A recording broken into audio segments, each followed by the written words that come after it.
السلام عليكم. قررت قناة بين سبور القطرية توقيف المعلق المغربي جواد بادة على التعليق على باقي مباريات المنتخب المغربي القادمة، وأهمها مباراة النصف النهائي التي ستجمع المنتخب المغربي ونظيره المنتخب النيجيري. وكان من المقرر عادة أن المعلق المغربي جواد بادة هو من سيقوم بالتعليق على أطوار هذه المباراة، ولكن اليوم بخبر صادم ومفاجئ قررت قناة بين سبور توقفوا بسبب الكلام اللي قالوا في مباراة الربع النهائي اللي جمعت بين المنتخب المغربي والمنتخب الكاميروني، لما قال جواد بادة كلام مازح على مزراوي، وفي نفس الوقت هذاك الكلام فيه معنى زنقاوي بهذا المعنى، وفيه حشية الهضرة للجزائر اللي عندها ماضي تعيس مع المنتخب الكاميروني. والكلام كان كالتالي: من بعد ما قام المغربي المزراوي بمباراة بطولية أمام الكاميرون، وبالضبط نجح في مهمة تعطيل خطورة الكاميروني مبومو، فعلق جواد بادة قائلا ومازحا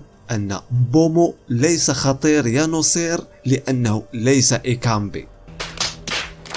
ندويو دابا بالمعقول والمنطق الاخوان، ونخليو البلان ديال النزاع السياسي الحاصل بين البلدين على جنب. هذا البلان اللي دار جواد بادة مهنيا كيتسمى ما بلان ما تلعبه، وكان ممكن يتفاداه. يعني حنا مثلا كمنتخب المغربي امام الكاميرون منتصرين ومقدمين اداء مقنع وجميل، فنركزوا على مباراتنا واحداثها احسن من انني نبدا نحشي الهضره ونصفي حسابات سياسيه عن طريق مباراه كره القدم. وما زاد الطين بلة أن السي جواد بادة أصلا يشتغل في منبر أجنبي مستقل، يعني ماشي قناة مغربية وطنية تاخد فيها راحتك وتقول فيها اللي بغيتي. أنت في أكبر منبر رياضي على مستوى الوطن العربي، وخدامين معك كل الجنسيات العربية بما فيهم حتى الجزائريين، فكان لازم تاخد هادشي بعين الاعتبار. تفرح ببلادك حقك، تردد عبارة من طنجة للقويرة والصحراء المغربية أيضا حقك، ودرتيها مرارا وتكرارا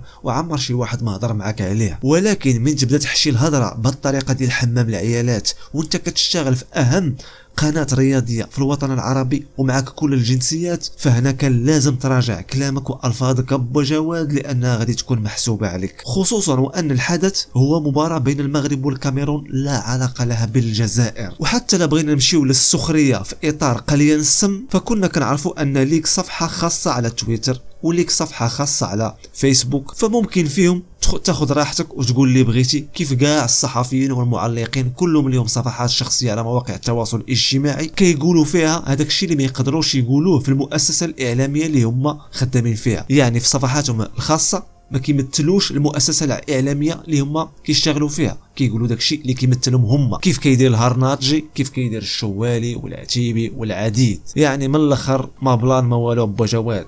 والسلام.